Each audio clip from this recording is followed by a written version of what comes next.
America Iran മൂന്നാം ഘട്ട ആണവ ചർച്ചകൾ ആരംഭിക്കാനിരിക്കെ ഇറാനിലെ ആയിരക്കണക്കിന് ജനങ്ങൾക്ക് തങ്ങളുടെ ഫോണുകളിൽ അജ്ഞാത സന്ദേശങ്ങൾ ലഭിച്ചതായി റിപ്പോർട്ടുകൾ. അമേരിക്കൻ പ്രസിഡന്റ് പറയുന്നയാളല്ല, പ്രവർത്തിക്കുന്നയാളാണ്, കാത്തിരുന്നു കാണുക എന്ന പേർഷ്യൻ ഭാഷയിലുള്ള സന്ദേശമാണ് തിങ്കളാഴ്ച ഇറാനികൾക്ക് ലഭിച്ചത്. ഇറാൻ ഭരണകൂടത്തിന് നേരെ അമേരിക്കൻ പ്രസിഡന്റ് ഡൊണാൾഡ് ട്രംപ് ആക്രമണ ഭീഷണി മുഴക്കുന്നതിനിടെയാണ് ഈ സന്ദേശങ്ങൾ എത്തിയത് എന്നത് ശ്രദ്ധേയമാണ്. ഇതോടെ ആസന്നമായൊരു സൈനിക നീക്കത്തിന്റെ പ്രതീതി ഇറാനിലെങ്ങും വ്യാപിക്കാൻ തുടങ്ങിയിട്ടുണ്ട്. ഇറാനിൽ പരിമിതമായ സൈനിക നടപടി നടത്തുന്ന കാര്യം ആലോചനയിലാണെന്ന് വ്യക്തമാക്കിയ ട്രംപ് ആണവ കരാറിൽ ഒപ്പിടാൻ ഇറാനിന് 15 ദിവസത്തെ സമയം മാത്രമേ ഉള്ളൂവെന്നും മുന്നറിയിപ്പ് നൽകിയിരുന്നു. ഇതിനിടെ സൈനിക നടപടി ആസന്നമാണെന്ന് വ്യക്തമാക്കുന്ന തരത്തിൽ പശ്ചിമേഷ്യയിൽ വൻതോതിൽ യുദ്ധവിമാനങ്ങളും യുദ്ധക്കപ്പലുകളും ഉൾപ്പെടെയുള്ള സൈനിക സന്നാഹം അമേരിക്ക ഒരുക്കിയിട്ടുണ്ട്. എന്നാൽ അമേരിക്കയുടെ ഏതൊരു ആക്രമണത്തെയും ശക്തമായി നേരിടുമെന്ന് ഇറാൻ തിരിച്ചടിക്കുകയും ചെയ്തു.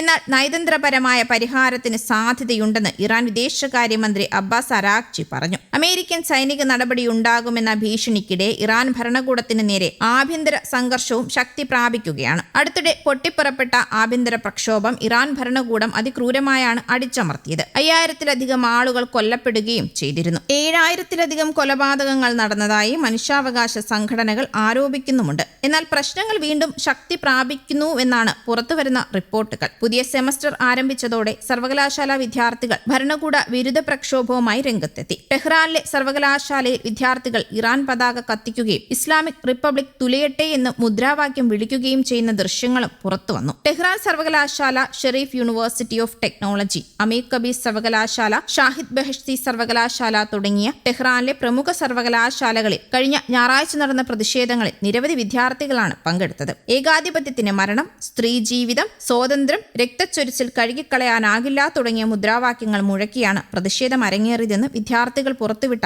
വീഡിയോകൾ തെളിയിക്കുന്നു. ജനുവരിയിലെ പ്രക്ഷോഭത്തിന് ശക്തമായ പിന്തുണ ലഭിച്ചിരുന്ന വടക്കുകിഴക്കൻ ഷിയാ നഗരത്തിലെ മഷാദ് ഫെർദോസി സർവകലാശാലയിൽ വിദ്യാർത്ഥികളുടെ പ്രതിഷേധത്തിന് നേരെ സുരക്ഷാ സേന ആക്രമണം നടത്തി. ഇതിന്റെ വീഡിയോകളും പുറത്തെത്തിയിട്ടുണ്ട്. നിരവധി സർവകലാശാലകളിൽ ഇറാൻ ഭരണകൂട വിരുദ്ധരായ വിദ്യാർത്ഥികളും അനുകൂലികളും തമ്മിൽ ഏറ്റുമുട്ടലുണ്ടായി എന്നും റിപ്പോർട്ടിലുണ്ട്. ഇസ്ലാമിക് റവല്യൂഷണറി ഗാർഡിന്റെ അർദ്ധസൈനിക വിഭാഗക്കാരായ ബാസിജ് വിദ്യാർത്ഥികളാണ് സർവകലാശാലയ്ക്കുള്ളിൽ പ്രക്ഷോഭകർക്കെതിരെ നടപടിയെടുത്തതെന്നും റിപ്പോർട്ടിൽ പറയുന്നുണ്ട്. സർവകലാശാലകൾക്ക് പുറത്ത് ആയുധധാരികളായ സുരക്ഷാ സേനയും നിലയുറപ്പിച്ചിട്ടുണ്ട്. എന്നാൽ പ്രതിഷേധങ്ങളെ ഇറാൻ ഭരണകൂടത്തിന്റെ പിന്തുണയുള്ള മാധ്യമങ്ങൾ തള്ളിയിട്ടുമുണ്ട്. വിദേശ പിന്തുണയോടെ നടന്ന കലാപത്തിൽ ഇരയാക്കപ്പെട്ടവരെ ഭരണകൂട അനുകൂലികളായ വിദ്യാർത്ഥികൾ ആദരിച്ചെന്ന് ചില മാധ്യമങ്ങൾ റിപ്പോർട്ട് ചെയ്തു. അതേസമയം യുദ്ധ സാഹചര്യം കണക്കിലെടുത്ത് ഇന്ത്യ ഉൾപ്പെടെയുള്ള നിരവധി രാജ്യങ്ങൾ തങ്ങളുടെ പൗരന്മാരോട് ഇറാൻ വിടാൻ ആവശ്യപ്പെട്ടിട്ടുണ്ട്. സ്വീഡൻ, സെർബിയ, പോളണ്ട്, ഓസ്ട്രേലിയ എന്നീ രാജ്യങ്ങളാണ് പൗരന്മാർക്ക് ജാഗ്രതാ നിർദ്ദേശം നൽകിയ മറ്റു രാജ്യങ്ങൾ. മുൻകരുതൽ നടപടിയായി ലെബനനിലെ